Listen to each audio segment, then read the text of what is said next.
Okay, now, that clip. Yes. It's great. Now, you interviewing, or you're talking I'm to talking to Jefferson. the first meeting with him? Yeah, exactly. And he's not happy about that. He doesn't want to talk to anybody. He was only hitting a couple cylinders, or what? What's his problem? Well, he might have some issues there, but he's under a lot of stress, right? Okay. He's in jail for a crime that he didn't commit. That's pretty hard. It's pretty hard, and he's on death row, and he knows any day now the governor can send down the letter and say, hey, it's time to die.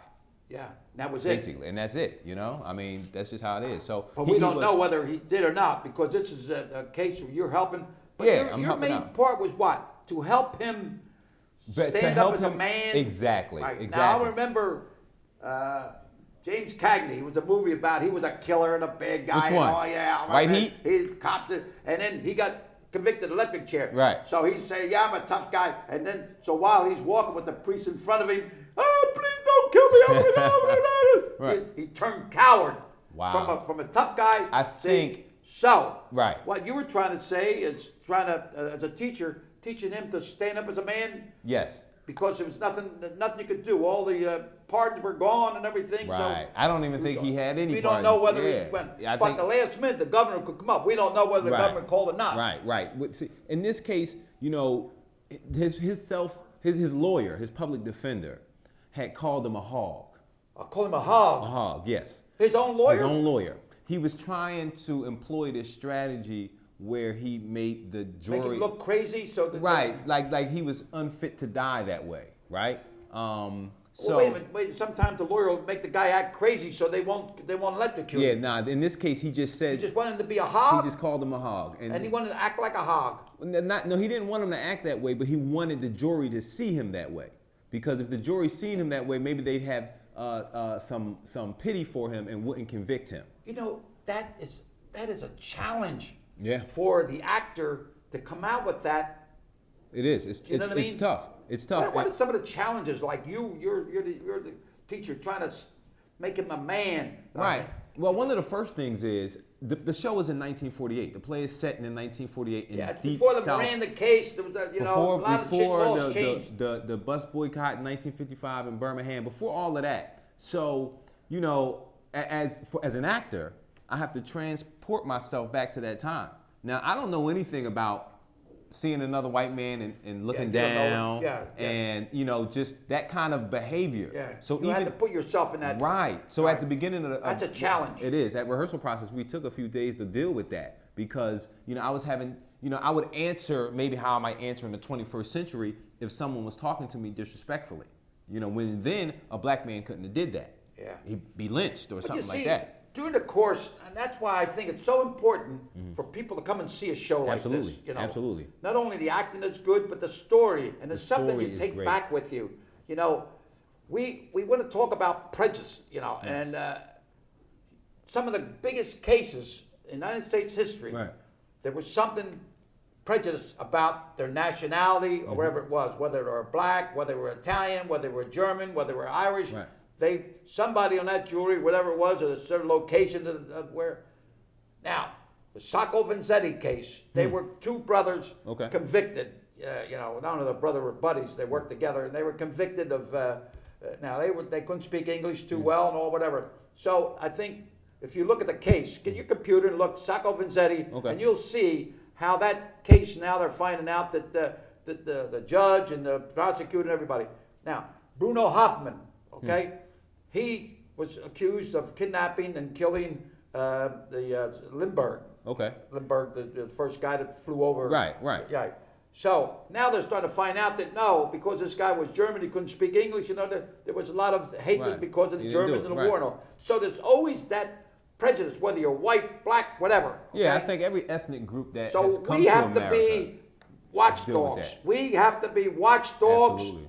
And make sure the watchdog barks when he sees something wrong. That's right. If the watchdog stands there and don't bark, get rid of him. There you go. Go ahead. That's absolutely it. And so the struggle in this though is that there is no watchdog, right? I mean. Well, there was a watchdog, but he didn't bark. He didn't bark. No, he didn't. And I don't know if he had the power to do so. So in this show, the idea is to make Jefferson not go to the electric chair as a hog, but as a man. Oh, now I see what you're talking about. Absolutely right. Absolutely right. And so I think that's. But did you in the show? Did you talk to that public defender and tell him? No, he's not a character in the show, so we can't say it to him. We do read the transcripts, and so we understand what he's thinking. And my character comes up with why he decided to go that way. But we don't think it's a good idea. It wasn't helpful because now Jefferson is reduced to thinking he's just an animal who is getting taken to slaughter. And that's not the case. But his godmother wants him to stand up and be a man and walk to that electric chair. There's no way out the electric chair. Yeah. Right? In other words, yeah. The thinking behind that to show that even though he was, he stood up for what he thought was right, and he was being pushed aside, and he didn't want to go there as a coward. Right. Coward. Well, at first he did, and it was my job to try to get him out of that, to not go there as a coward, because his godmother, an older black lady, wanted to see a black man stand up one day. So in their way, this was their civil rights moment. Stand up, don't be scared.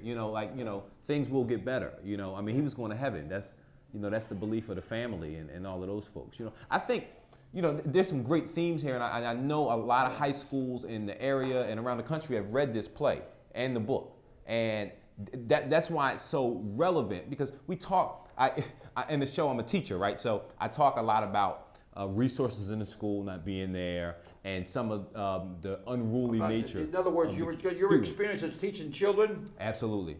It informs this, absolutely. I taught high school for a couple years after I graduated from college, and now I teach, like I do SAT prep and things like that. So I still go into schools and work with young people a couple times a week. And I still see some of the things that Grant is talking about in this show. The materials aren't there, students who are maybe disruptive, an institution that doesn't support, the school and the teachers and things like that. And all of that is dealt with in this show. Well, the prosecutors and guys that were pushing that, in boxing, I equate a lot of things about absolutely. My boxing Boxing's my favorite sport. I was just watching some classic fights the other day. Oh yeah, and I say I'd rather lose a clean fight than win a dirty fight. Yes. Okay. Yeah. So it's the same thing with somebody's a prosecutor. Right. He knows he might have a sense at the district attorney's office is supposed to get the truth out. Right.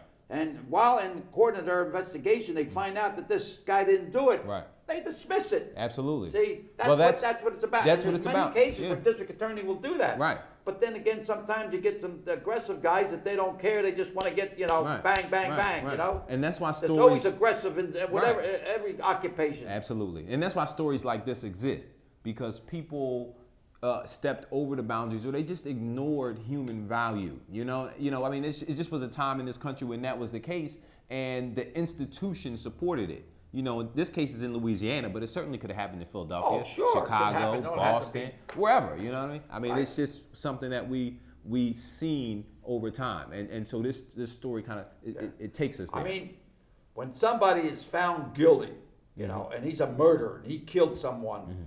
He has every opportunity today. I'm not talking about 1948 down south or out west or whatever. It may be another country. Right. But, now, you get 20 years of appeals. Huh? Nowadays, you get 20 years of appeals, and some states don't even do it anymore. No. Yeah. No, well, that's time changing. Yeah, times have changed. I like to think people got a little smarter. Let me tell you. I'm a former police officer. Right. I believe in the death penalty. Okay. Yeah. When every appeal and everything, there's a guy told the story. He says, I think they ought to get rid of the electric chair. And I says, what? Yeah. He says, get rid of the electric chair. Use a bench. Get 6 at a time. But that's not the. No, that's not going to happen. No, I'll go with this. But I'm just telling you that now, when there was doubt, that's what the DA if the public defender, his lawyer calls him a hog and wants him to act like a hog, he's a skunk. How about that? He's a skunk. Yeah, he's a skunk. And he stunk. Well, absolutely. I mean, he couldn't. Jefferson, I don't know if he would ever knew. He couldn't expected any reasonable, good defense from a Southern white public defender in that day and age. Well, had the community behind him. You know, right? He's yeah. in a town where, right. The institution didn't support it though. You know, now in this play, you can see it. You don't ever see it, but you can see it. You know, obviously there's a black side of town and there's a white side of town. Yeah. And they work together when necessary, and otherwise they Right. don't deal with each other. You know. Right. So you know, you got that thing. So I don't think the institution was behind the public defender, and he took what he thought was his best option to keep him from going to the death. To death penalty. I don't want to be convicting the South, but I spent 2 years in Atlanta, Georgia when I was in the service. Right. And I was subject to a little discrimination Yeah. when I was boxing. Because you were a northerner? And I boxed in the Army hospital, and then I got in the bus, and I was tired. I fought two guys in one night. I was tired in the back of the bus. Wow. I'm like real tired, all the way in the back. You know where you lay in the back, Yeah. And all of a sudden, this guy comes over to me, a big black guy, says to me, he says, "Get up, move forward." I said, "Get out of here," you know. Yeah. And next thing in the bus driver, he went up to the bus driver stopped, says, "White man, move forward." Because you were supposed to sit in the front of the bus. Right. as a I white didn't person. know, Wow. No, that's crazy. That's crazy. Okay, so I'm saying that's only a small thing. Right. But now we're talking about life and death. Yes. And you got a show here Yes. where you're bringing out, the good and the bad, and Yeah. I think it's so important. I think this is why theater is so important. Theater is just one of those places Right. where we can, as an audience, sit back and watch our history as it was. Right. And appreciate how far we've come. Right. But in theater is real that way. I mean, Yeah. you're right there with the other audience members, and the actors are just a few feet away from you. Like, it's really one of those revealing moments. And I think that the audience, everyone who sees this show, will have an emotional reaction to it. Yeah, it isn't anything this is an educational thing. Who was it? President Truman, who did a lot. He was the first one that integrated the soldiers. The armed forces, that's right. Getting the armies at the same barracks and all. Right. And he said, "What's new? The history we haven't read. Wow. Let's look at history. Right. But let's learn by history. Let's learn from it. Exactly. Don't use history as something that you're going to get mad at today. Right. Stop watering last year's crops. How about that? You hear what I said? Yeah. Don't water last year's crops. Put fresh flowers and vegetables. Makes a lot of good common sense. And then put the tomatoes, so we'll have spaghetti, the sauce and everything. I think I'm gonna have some spaghetti tonight. I think. Yeah. You've motivated me. You taking up acting. What Right. gives you the inspiration or the desire? This kind of show you kind of like to do, right? Yeah, I like to tell stories. Right. I like to tell stories. I always thought. Well, that, tell me a story. All right. So, my daughter is here today. She's in the back. And Oh she- yeah, in control room. Yeah, she's in the control room. And she's 6 months, and she drove me here today. She what? No, she didn't. I'm joking. She's been sick the last few days. She has a cold. Oh. And it's getting a little better. But she's had me up the last 2 nights. Oh, yeah. So if you see any Right. bags or anything, you know what I mean. So I really like being a dad, and that's a lot of fun. It's the other half of what I do outside of acting. But for her, I can kind of be a storyteller. I just dance around and jump around, and she likes it. Yeah. Why? So you're originally from Philadelphia? Yeah, South right? Philly. All right. Yes. All right. Now let's go to a clip. Let's Okay. look at it. We would talk a little more. Right. Let's go to Let's the see clip and another see one. it. Okay. Okay, good. Here we go.